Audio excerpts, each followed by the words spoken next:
5th grade. Today we're going to do lesson 17.4 in Go Math. It's broken up into two parts.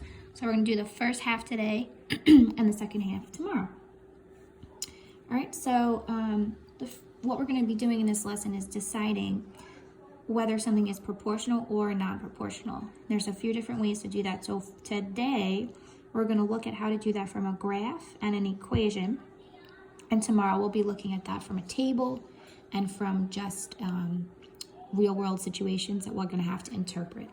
Okay, so today we'll get started with using a graph and then we'll do the equations. Your homework / classwork is going to be a worksheet that you're going to use both today and tomorrow. So make sure you don't get confused on that. It's the same worksheet, just split up. Okay, so let's get started. If you recall, proportional relationships we discussed in, I can't remember which module it was, but not too long ago. Proportional relationships from a graph, we knew that it was proportional if it was a straight line and it went through the origin. Okay, it's really nothing more complicated than that when it comes to looking at a graph, okay? So we're just going to fill in these blanks here. If a relationship's nonlinear, it's non-proportional no matter what. So think about it. A linear equation means that we have a straight line, right? So if it's not a straight line, it's automatically non-proportional. So if you see a graph and the line is not straight, you can already conclude that it's non-proportional. If it is linear though, it could be proportional or it could be non-proportional, and that depends on whether or not it goes through the origin, okay? So just to throw it out there, if you remember, a proportional relationship was given by y equals kx, right? The linear equation we've been dealing with is y equals mx plus b. When it comes down to it, the k and the m are actually the same. They're both a slope. The difference between the proportional relationship and the non-proportional relationship is just here. And what do you notice? There is no b value. And what did our b value represent? That was our y-intercept. So if there's no y-intercept here, then that means our graph begins at 0. And that's why a proportional relationship goes through the origin, because there's no y-intercept. Okay? Actually makes a lot of sense. So the only thing we're going to be worrying about right now, though, is looking at the graph, being able to decide if the line is straight and if it goes through the origin. So in this example, what the graph is showing is a sales tax that's charged based on the amount spent at a video game store in a particular city. So does this graph show a linear relationship? So it does show a linear relationship because what we have is a straight line. So we can tell it's linear, and then we want to know, is it proportional or not? So far we've got one condition. Remember, proportional, it has to be straight line. It can't just be a line. It's got to be a straight line. And then the other condition is that it goes through the origin, or it begins at the origin, however you'd like to think of it.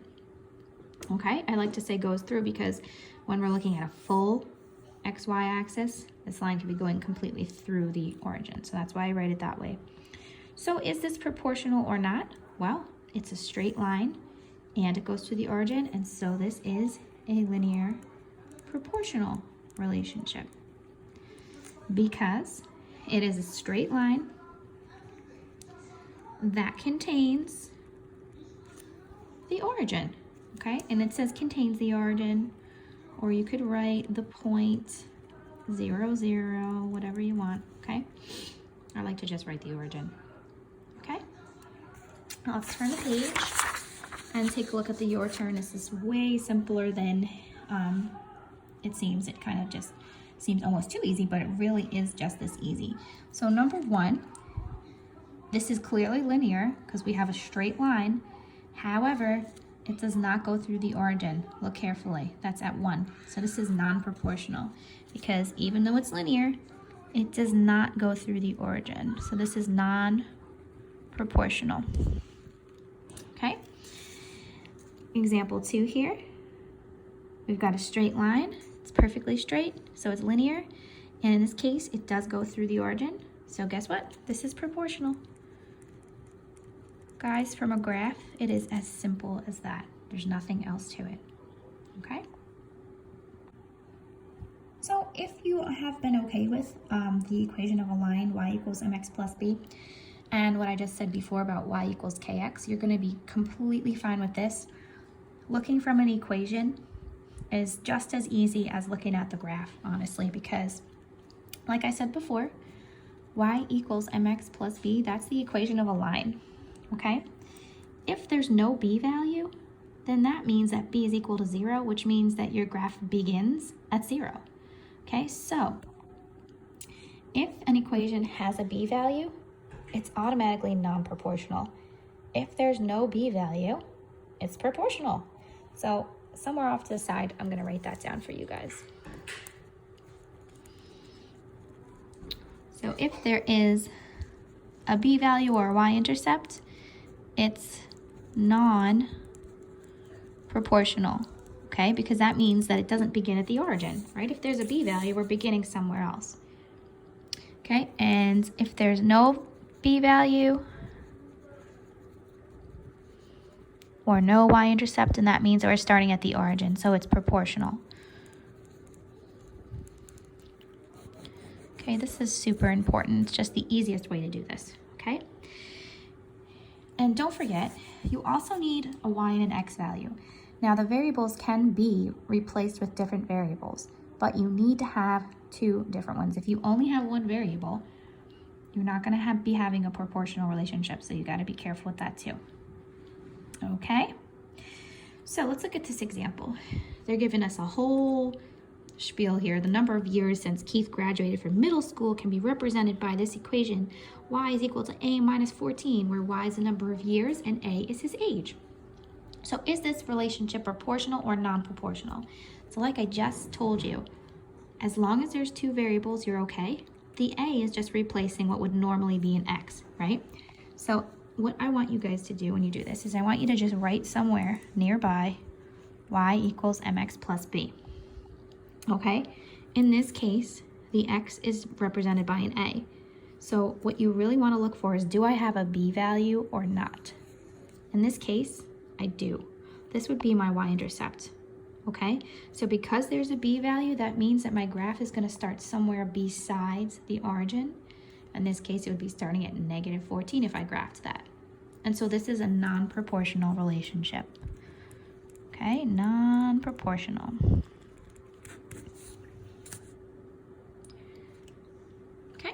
Let's look at the next one. It's the your turn section here. We have 4 different equations, okay? Instead of pausing this, I'm going to just do them with you because I have included a guided practice section like I did in the last video. So let's look at this one first.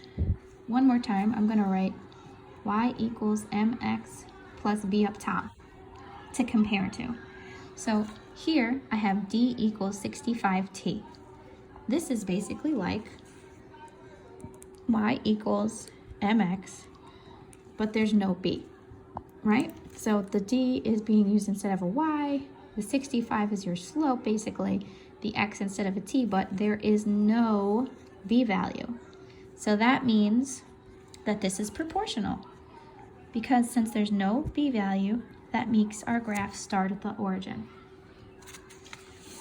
For number 6, I'm going to look closely and not get thrown off by the different variables. This is the same as y, the p. The m is the same as the 0.1. The x is the same as the s. And I do have a b value. So this would be non-proportional, because if I graphed this, my graph would begin at 2000, not at the origin. All right, number 7. Again, we're comparing to y equals mx plus b. In this case, you have to just look carefully, because sometimes your mx and your b can be flipped.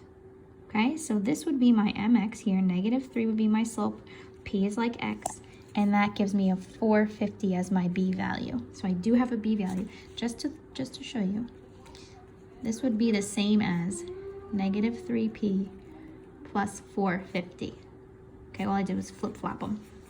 Okay, so that's the same as y equals mx plus b. So the b value is 450. So that means this is non-proportional because I have a b value that makes my graph begin at 450 instead of at 0. Okay, now finally, number 8 can be a tricky example because it does look a lot like number 5. You have to try to remember what I told you guys before. You need to have 2 variables here. So in order for this to be proportional, this would have to be in the form of y equals mx. But instead of a y, what I've got is a 36. I would need another variable here for this to be proportional, okay? So this is non-proportional.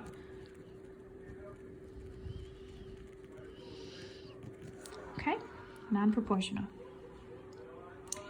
So now, like I said, I included guided practice here just to give you guys a little bit more practice. So what I'm going to do is I'm going to have you, like we did before, pause, try the 4 of these, and then unpause and check. So if you want to do this in your textbook, that's fine. But if you've been printing out these pages, this is just fine. All right, so go ahead, pause, and give these a shot. Okay, so here's your solutions. Number 1, you can see it's straight, and it goes through the origin, makes that a proportional relationship. And number 2 is straight, but it does not go through the origin. It begins elsewhere, so that's non-proportional. For the 2 equations, the first one, what I did again is I compared it with y equals mx plus b. I saw here that I have a b value, so that means it begins somewhere besides the origin, non-proportional. And then finally, again, I compared to y equals mx plus b. There's no b value. This is proportional. And I just wanted to let you guys also know that off to the side somewhere, if you do remember when we first learned about proportional relationships, it was y equals kx. You can also compare it to that. So for example, y is equal to 1/10 u. That follows the format of y equals kx. Okay, that's another way of doing it. All right, so that's that. This is a pretty simple thing, guys, but I did split it in 2 lessons because it's a very long lesson. So tomorrow we'll do this from tables and from relationships. All right, so don't forget the worksheet is for the both days. So you're only doing half today and half tomorrow. Okay, have fun.